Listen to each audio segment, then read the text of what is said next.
Hi అండి. ఈ మధ్యన ఇన్స్టా ఓపెన్ చేసిన, యూట్యూబ్ ఓపెన్ చేసిన ఈ బనానా చాక్లెట్ ఐస్ క్రీమ్ అయితే తెగ కనిపిస్తుంది. నేను కూడా ట్రై చేద్దామని చెప్పి ఒక 2 బనానాలను తీసుకొని రౌండ్గా ముక్కలు కట్ చేసుకొని 3 గంటల పాటు ఫ్రిడ్జ్లో పెట్టుకున్నాను. 3 గంటల తర్వాత మిక్సీ జార్లో కొన్ని బాదం పప్పు, కొన్ని జీడిపప్పు వేసి మిక్సీ పట్టించుకొని ఈ ఫ్రీజ్ అయిన బనానాను కూడా వేసుకొని అందులో మనకి షుగర్ కావాలంటే షుగర్ వేసుకోవచ్చు. మాకు షుగర్ వద్దు అనుకునే వాళ్ళు ఖర్జూరం ఒక 4-5 ఖర్జూరం, నేను 4 ఖర్జూరం వేసుకొని ఒక స్పూన్ తేనె కూడా వేసుకున్నాను. 1 కప్పు వరకు చాక్లెట్ పౌడర్ వేసుకొని పాలు కూడా వేసి మిక్సీ పట్టించుకున్నాను.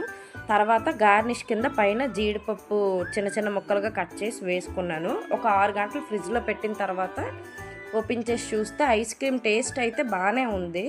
కాకపోతే చాక్లెట్ పౌడర్ వేయకుండా కేవలం ఈ ఇంగ్రీడియంట్స్ అంతా వేసి చేస్తే ఇంకా బాగున్నా అనిపించింది. మా ఇంట్లో మా బాబుకి అయితే చాలా నచ్చిందండి, ఇష్టంగా తిన్నాడు.